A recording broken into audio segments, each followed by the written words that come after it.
लाभ, यानी कि बहुत सारी भाषाओं की शिक्षा जो होती है उसका क्या लाभ होता है। ठीक है, उसके बारे में आज हम देखने से पहले हम ये देख लेते हैं कि पहले बहुभाषिकता का अर्थ क्या होता है। तो बहुभाषिकता का अर्थ अगर हम सामान्य रूप में माने तो ये होता है कि समाज में लोगों द्वारा बहुत सी भाषाओं को बोलने का प्रचलन होना, या समाज में बहुत सी भाषाओं के बोलने के लिए जो व्यवस्था हो, या मतलब उनको सिखाने का जो है एक व्यवस्था की गई हो समाज द्वारा,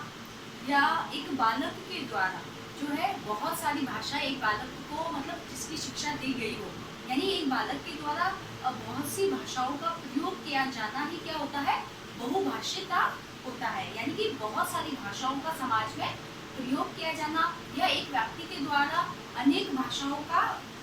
मतलब अनेक भाषाओं के माध्यम से विचारों का आदान प्रदान किया जाना ही क्या कहा जाता है, बहुभाषिता कहा जाता है। उसके बारे में एक डेफिनेशन है वो देखते हैं। हाँ, प्रोफेसर एस के दुबे के अनुसार बहुभाषिकता का आशय समाज में प्रयुक्त उन विभिन्न भाषाओं के प्रयोग से है जो कि भिन्न भिन्न व्यक्तियों द्वारा प्रयोग में की जाती है, तथा मतलब क्या कह रहा है कि एस के दुबे के अनुसार क्या कहा गया है कि विभिन्न प्रकार की जो भाषा है उनका व्यक्तियों द्वारा प्रयोग किया जाता है, तथा विचार विनिमय यानी विचारों का आदान प्रदान के प्रमुख साधन के रूप में अपनाई जाती है। यानी कि इस प्रकार की बहुत सी भाषाएं जिनके द्वारा क्या है, व्यक्तियों द्वारा क्या किया जाता है, विचारों का आदान प्रदान किया जाता है। ठीक है, ये होती है बहुभाषिकता की परिभाषा दी गई। अब बात होती है बहुभाषिकता शिक्षण के लाभ, यानी शिक्षण में बहुत सी जो भाषा है उसके क्या लाभ है, मतलब बहुत सी भाषाओं की जानकारी एक व्यक्ति को होती है तो उससे एक व्यक्ति को क्या क्या लाभ हो पाते हैं वो। तो ठीक है, व्यापक सोच का विकास क्या हो पाता है, व्यापक सोच का विकास हो पाता है जब एक बालक को बहुभाषिता के आधार पर बहुत सारी भाषाओं का ज्ञान होता है, जब वो उन भाषाओं से संबंधित बहुत सी विषय वस्तुओं को पढ़ता है, वहाँ के साहित्यों को जानता है, तो उसमें क्या होता है, व्यापकता का दृष्टिकोण जो है वो पैदा होता है और अनेक संस्कृतियों के प्रति उसमें सकारात्मक भाव जो है वो पैदा हो पाता है।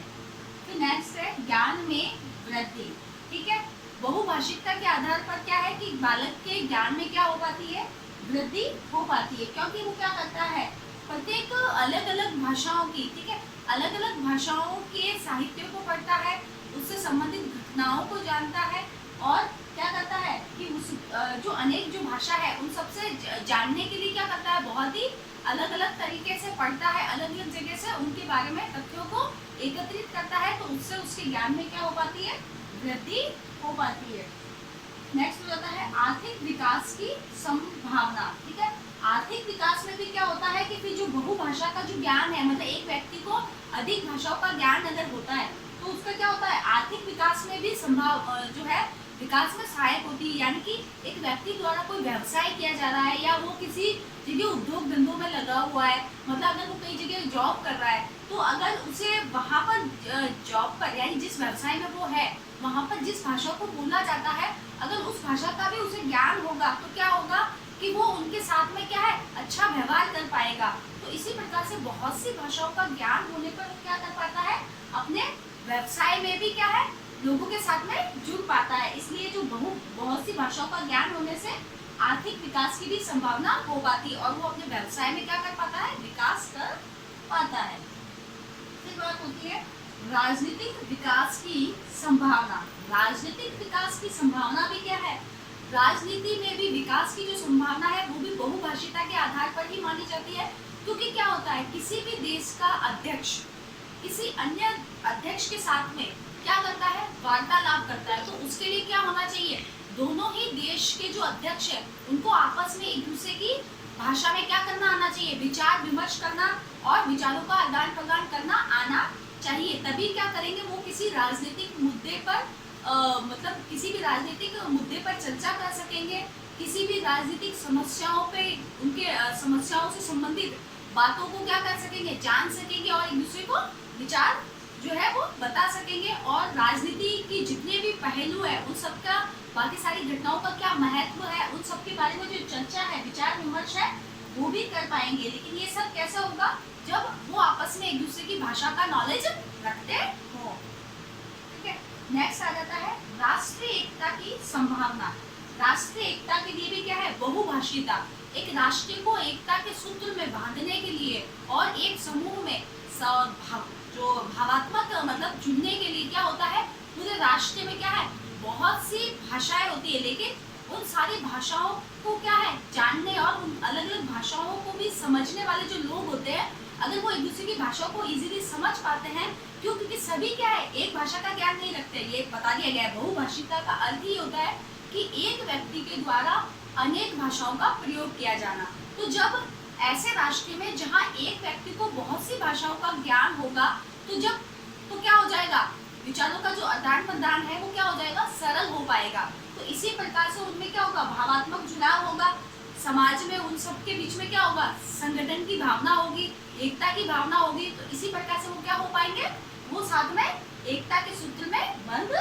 पाएंगे।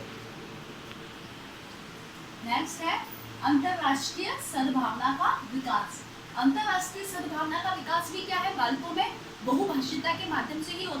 पाता है, क्योंकि एक बच्चे द्वारा क्या किया जाता है, अंतरराष्ट्रीय यानी कि दूसरे देशों विदेशों में किस अंतरराष्ट्रीय जो भाषा है, वहाँ पर एक व्यक्ति के द्वारा, एक छात्र के द्वारा जो है केवल अपनी मातृभाषा का प्रयोग ना कर कर और ना अपनी क्षेत्रीय भाषा का प्रयोग कर कर वो अंग्रेजी, क्योंकि आजकल क्या है वर्तमान में अंग्रेजी का प्रचलन है, तो वो अंग्रेजी शिक्षण के माध्यम से यानी अंग्रेजी भाषा के माध्यम से क्या करता है, अंतरराष्ट्रीय में भी क्या करता है, वो अपनी छाप को छोड़ता है। अंतरराष्ट्रीय जो व्यवसाय करते हैं वो अंग्रेजी में क्या करते हैं, इंग्लिश में अपने विचारों का आदान प्रदान कर पाते हैं। इससे भी क्या होता है कि अंतरराष्ट्रीय सद्भावना का विकास हो पाता है। फिर आ जाती है सांस्कृतिक एकता का विकास। सांस्कृतिक एकता का विकास, क्योंकि जब बालक अलग अलग भाषाओं को पढ़ने में क्या करेगा, रुचि रखेगा, अलग अलग भाषाओं को जानने में रुचि रखेगा, तो उससे संबंधित जितने भी जो संस्कृति है, परंपराएं हैं, उन सभी अलग अलग भाषाओं की, अलग अलग जगह की क्षेत्रीय जो संस्कृति है, उनसे वो क्या हो सकेगा, परिचित हो सकेगा। तो क्या है, सभी संस्कृतियों के प्रति उनके अंदर जो है वो सकारात्मक भाव पैदा होगा और सभी संस्कृतियों के प्रति सम्मान वो है करना सीखेंगे, और इसी से क्या है, सभी के प्रति एकता की भावना का जागृत होगी। नेक्स्ट है बौद्धिक विकास। बौद्धिक विकास हो पाएगा, बालकों का क्या होगा, भाषा के माध्यम से वो अलग अलग तरह की भाषाओं को पढ़ते हैं, तो उससे क्या होता है, उनका बौद्धिक विकास भी हो पाएगा। जैसे कि एक एग्जाम्पल के तौर पर देखा गया है कि जब हिंदी के अपन जब दोहे या कबीरदास जी का दोहा और ये इसका जो दोहे पढ़े जो है पद में उसको पढ़ते हैं, तो वहाँ पर केवल हिंदी भाषा का प्रयोग ना कर कर कई ऐसे शब्द हैं जिनका प्रयोग किया गया है जो कि केवल हिंदी शब्द के ना होकर संस्कृत के भी हो सकते हैं, संस्कृत के भी शब्द पाए गए हैं और उर्दू भाषा के शब्द भी उनमें देखने को मिलते हैं। तो इन्हीं सब भाषाओं को पढ़ने से क्या बालक को जानकारी मिल पाती है कि किसी भी एक ही विषय में एक ही विषय से संबंधित ज्ञान नहीं होता है, उनमें अन्य भाषाओं के शब्दों का भी प्रयोग किया जाता है। और जब वो इन सब